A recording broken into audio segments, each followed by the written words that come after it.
Hello everyone. So now we are moving to question 5 of exercise 7.1 NCERT Math class 9. So in the question it is given line L is a bisector of angle A.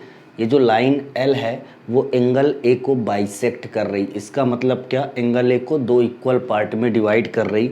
It means angle 1 must be equal to angle 2 and B is any point on L. B जो point है वो एक L line पर कोई एक point है L. BP and BQ are perpendiculars from B. PQ is 90 degree, it is making 90 degree at point Q and BP also at point P to the arms of angle A, so that triangle APB is congruent to triangle AQB and BP is equal to BQ or B is equidistant from the arms of angle A. Okay, so let us start. So given as usual from the diagram, क्या given है हमको, angle 1 is equal to angle 2, this is given, and angle APB is equal to angle AQB is equal to 90 degree. ये हमको diagram पे given है. To prove लिखते हैं. To prove में पहला part, triangle APB is congruent to triangle AQB and the second part BP is equal to BQ. ये दो चीज़ें हमें प्रूफ करनी है जो कि क्वेश्चन में ऑलरेडी मेंशन है. तो चलिए देखते हैं कैसे सॉल्व करेंगे. प्रूफ लिखते हैं.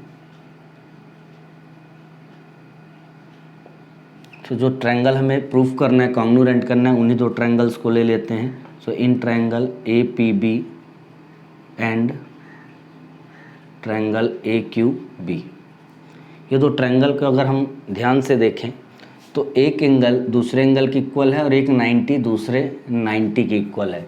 तो सबसे पहले लिखते हैं angle 1 is equal to angle 2. It is what given. Angle APB is equal to angle AQB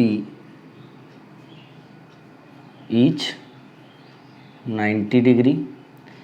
दो एंगल हो गया, और जैसा कि मैंने आपको क्राइटेरिया में बताया था कॉन्ग्रुएंट के कि कम से कम 3 पैरामीटर हमारे पास होने चाहिए.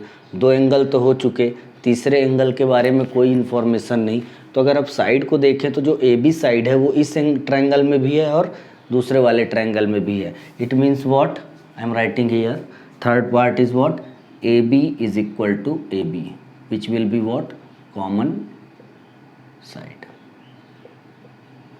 Common side. Therefore, triangle APB is congruent triangle AQB by angle side congruent property. So these two triangles will be congruent by angle side. This was the first part, and now in the second part. Second part is what, BP is equal to BQ. सबसे पहले जो कि पिछले questions में भी हमने देखा कि चेक करें क्या BP और BQ दोनों ट्रायंगल्स कॉन्ग्रुएंट ट्रायंगल के पार्ट्स हैं कि नहीं. तो BP अगर देखें तो BP APB ट्रायंगल का पार्ट है और जो BQ है वो AQB ट्रायंगल का पार्ट है. तो yes, they both are equal by CP CT. Okay, और यहाँ हमने ट्रायंगल APB पहले लिया है. APB में एंगल 2 है पहले, कोई दिक्कत नहीं है, लेकिन अगर हम सीक्वेंस सही रखें तो angle 2 is equal to angle 1 लिख सकते हैं. पहले हमने क्या किया है, सारे APB ट्रायंगल के पार्ट्स लिखे हैं, फिर AQB ट्रायंगल्स के. So this will be your solution. I hope you understood. For next questions please watch out the next video. Thank you.